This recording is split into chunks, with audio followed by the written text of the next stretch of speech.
Alright, so today we're going to tackle replacing a torque strut on a 2014 Ford Taurus.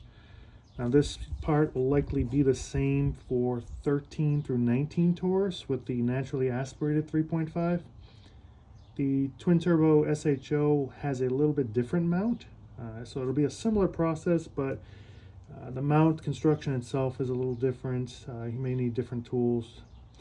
This also may apply to other Fords that use the same chassis, the Explorer, the Flex. Again, it'll be similar design mounts, but maybe not exactly 100% the same. Now, here's the part number for this particular unit. This is the part number that I ordered, although the actual part itself has a slightly different part number on it. I ordered this online from Ford's Part Giant. I think it was about 52 bucks plus 10 bucks shipping. So roughly 60 bucks. And it's pretty easy to install. You're going to have two main bolts that pass through the center, and it has a heat shield that mounts up using a couple nuts on these two studs here. For the heat shield, you'll need a 10mm wrench or a very short stubby ratchet, and you'll see why. And then for the two main bolts, you'll need a 15mm. There's actually another bracket up here with two other 15mm bolts that need to be loosened to allow this to drop free. You're not going to be able to get a socket in for the 15mm, so I highly recommend a 15mm ratcheting type wrench. But you may want to break the bolts loose using a standard wrench first. But let's get into this and show how this is done. All right, so here's the part.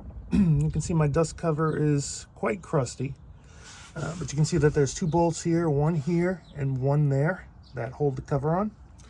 And then as we rotate up here, there's two other bolts up here up top that just need to be loosened. And once we remove the cover, the two main bolts are under there. So let me go ahead and remove the cover.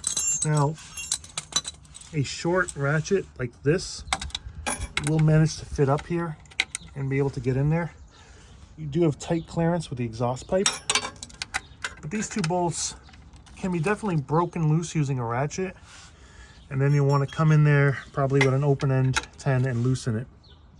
All right, so with 150,000 miles in the Northeast with plenty of salt, these came off rather easily. I just needed the socket to break it loose, and once I did that, they came off by hand.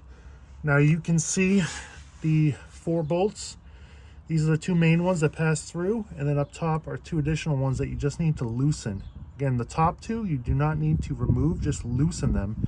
But you have to remove these two bolts here. Now they have Loctite on them, so these might be a little tricky. So I use my standard wrench to break them loose, and then the ratcheting wrench to remove them fully. Now my trick to loosen these is I typically put the wrench on the bolt. I hold that still, and I come in here with a hammer and just kind of tap it like that.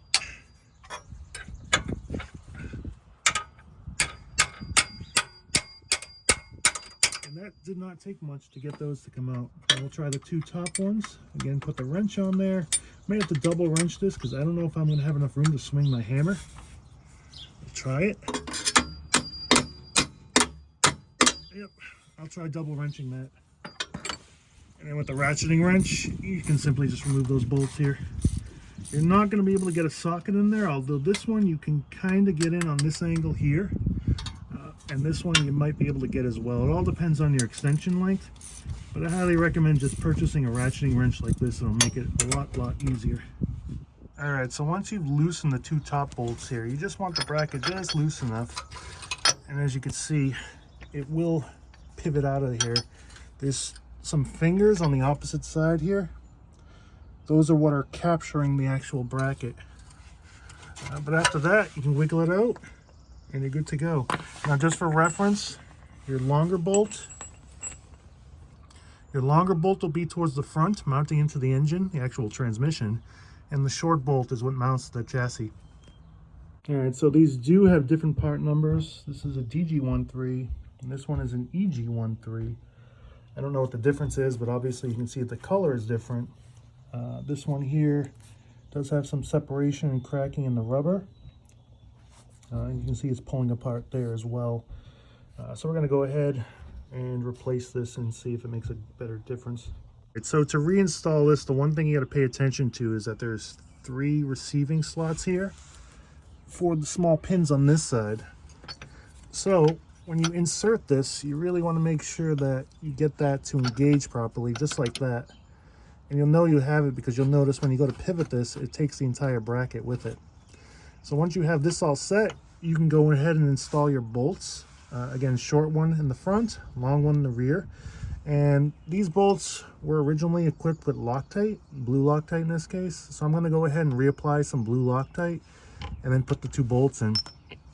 I will torque these down first, and then I will tighten the two top, and that's pretty much it. All right, and then all 4 bolts reinstalled and tightened. The 2 bottom ones, I just got them pretty snug, and this gave them a good, by hand. I didn't really torque those, and then the same with the 2 top ones. I'm going to go ahead and clean up the heat shield, which is a little bit nasty looking. Maybe give it a coat of paint, and then reinstall that with the 2 10mm nuts. All right, heat shield installed. Again, you're able to get to these nuts. You have just enough space using a regular ratchet to get in here. If I really cared, I'd replace this heat shield, but I don't, so we're not. But that's it. It's pretty easy to do this install. It took me maybe half hour to do the replacement, and maybe $60 for this actual part. So if you're able to get the car jacked up, this should be something fairly easy to do. Would highly recommend purchasing one of these to make your job easier. But I will admit, I had to double wrench, so I had to put 2 of these together and was able to break these top ones free. That was a little bit tricky. The other ones here, again, I have 150,000 miles on this car, and as you can see, driven in the rusty Northeast, but I had no trouble breaking these bolts loose. So this should be fairly easy to do. Good luck.